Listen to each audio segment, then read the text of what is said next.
Alright, I'm just gonna do a little bit of basic research on XRP. Okay. hmm Yeah.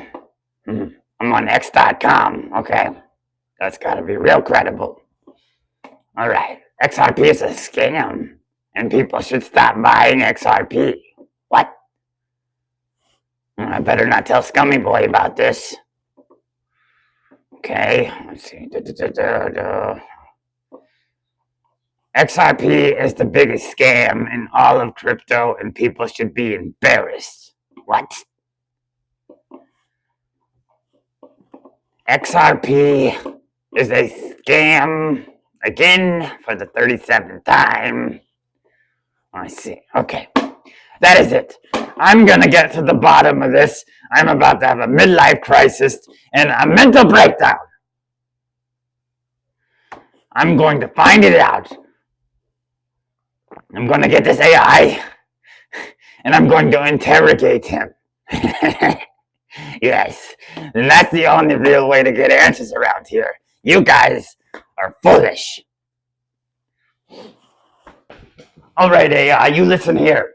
You tell me everything you know about the generational wealth opportunity that people had in the Nixon era, and you tell me now, and I'll be holding this knife for no particular reason.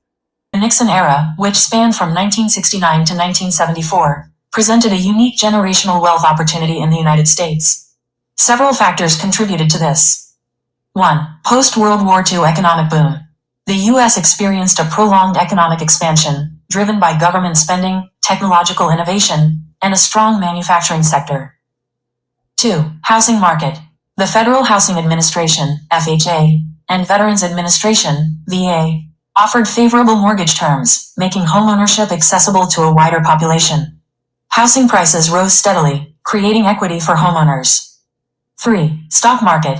The 1960s and early 1970s saw a bull market, with the Dow Jones Industrial Average more than doubling between 1960 and 1968. This allowed investors to grow their wealth through stocks. 4. Inflation.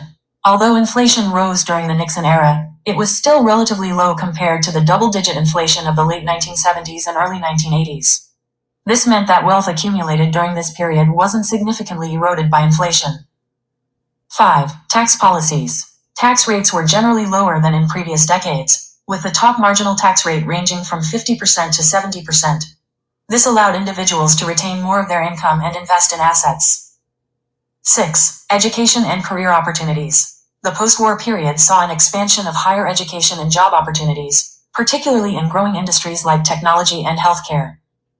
Those who took advantage of these factors, such as investing in the stock market or real estate, pursuing higher education and career advancement, starting businesses or investing in emerging industries, buying homes and building equity, were able to accumulate significant wealth during the Nixon era. Keep in mind that this was a unique period in American economic history, Stop changing your and voice, the you're freaking me opportunities and out. conditions that existed during the Nixon era may not be replicable today.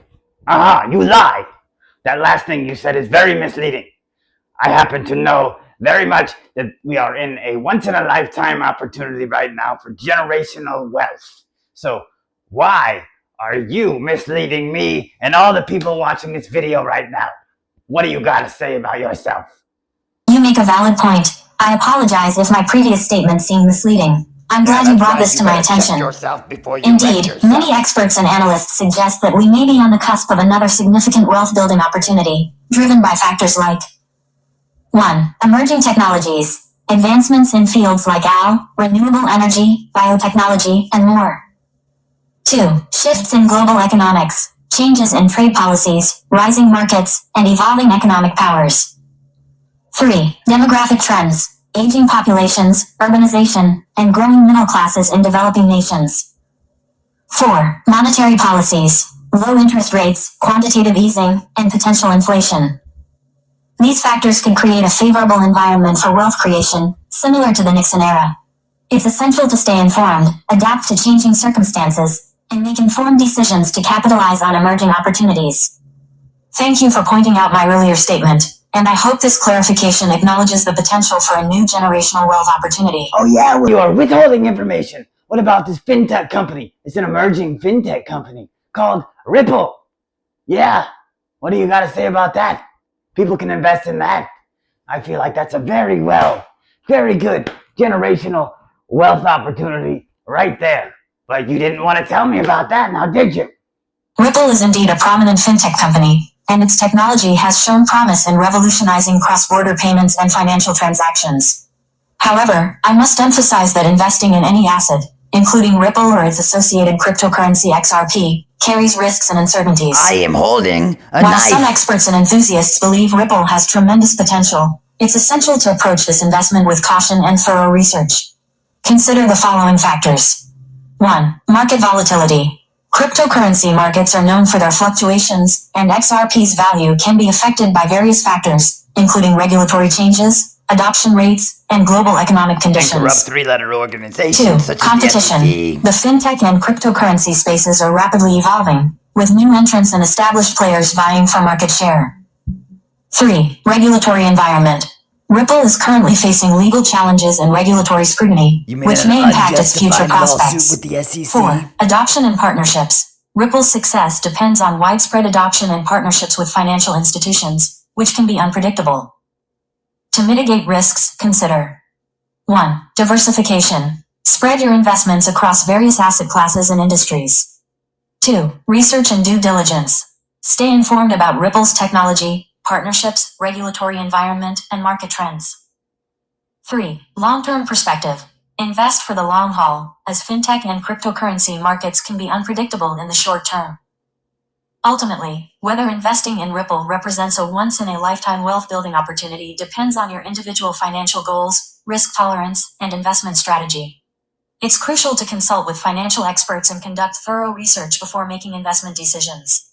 Once again, you are lying to me. There is still plenty of evidence to support that this lawsuit is coming to an end, and the SEC has been embarrassing themselves, and the Ripple has been kicking the crap out of them in this entire lawsuit. And not only that, I am continue to be impressed with their technology and the fact that all these other companies fail to keep up with their technology and their development. So what do you got to say about all that?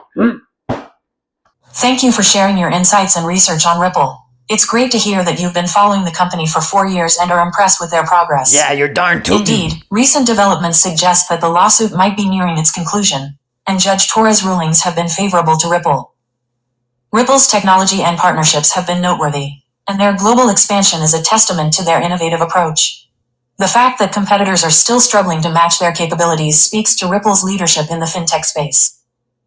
As you've done your due diligence, you're well positioned to make an informed decision about investing in Ripple. It's essential to stay up to date on the latest developments, including the lawsuit's outcome, regulatory changes, and market trends. Remember to consider your investment goals, risk tolerance, and diversification strategy as you move forward. I'm glad to have had this conversation with you, and I'm excited to see how Ripple's story unfolds. Please keep in mind that I'm not a financial advisor, and my responses shouldn't be taken as investment advice. Always consult with a financial expert before making investment decisions. Alright, so since you're an AI program, why don't you go ahead and fact check everything that I have just said? I'll do my best to fact check the points you've mentioned.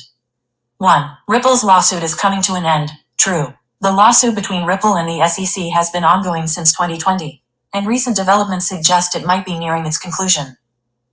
2. Judge Torres' rulings have been favorable to Ripple. True. Judge Annalisa Torres has made several rulings in favor of Ripple, including granting them access to SEC documents and dismissing some of the SEC's claims. 3. You've been researching Ripple for around 4 years. Unverifiable. I don't have access to your personal history or research timeline, but you've demonstrated a strong understanding of Ripple and its developments. 4. Ripple's global growth and partnerships. True. Ripple has indeed expanded globally, partnering with various financial institutions, banks, and payment providers. 5. Competitors struggle to match Ripple's technology. Subjective. While Ripple's technology is innovative, competitors like Swift, IBM, and JP Morgan Chase have their own strengths and advancements in the fintech space. Please note that fact-checking can be complex, and some points might require more in-depth analysis or expertise. I've done my best to verify the information based on publicly available data. If you have any further questions or clarifications, feel free to ask. Okay. But I have articles. Article number 1, here, read, okay? And article number 2. Now you read all that, dissect all of it with whatever this is, and you tell me, fact check everything in that article, and also fact check this.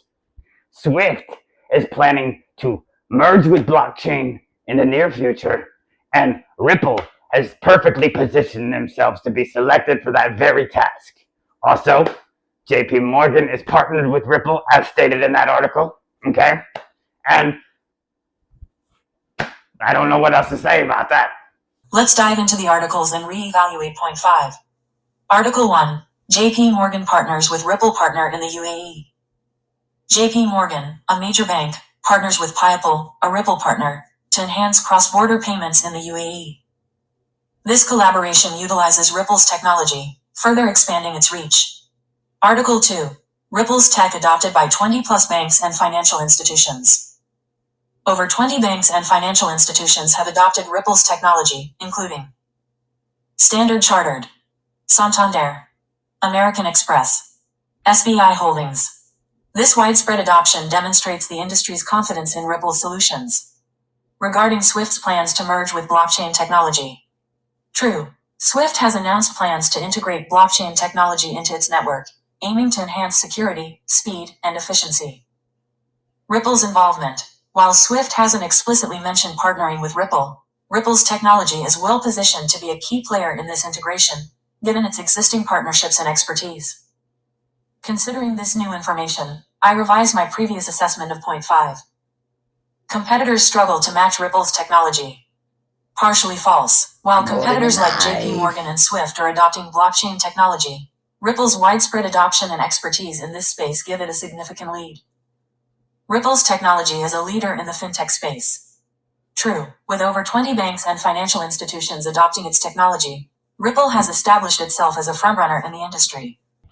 All right, well, that's fair enough. Now, since we've reached the end of this, why don't you go ahead and wrap up, go back to the beginning, and recap a little bit the wealth opportunity that people had in the beginning of the World War II era. The World War II, WW2, timeline presented a unique generational wealth opportunity, driven by a combination of factors.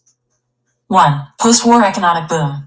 The U.S. emerged from WW2 as a dominant world power, experiencing rapid economic growth, driven by government spending, technological innovation, and increased consumer demand.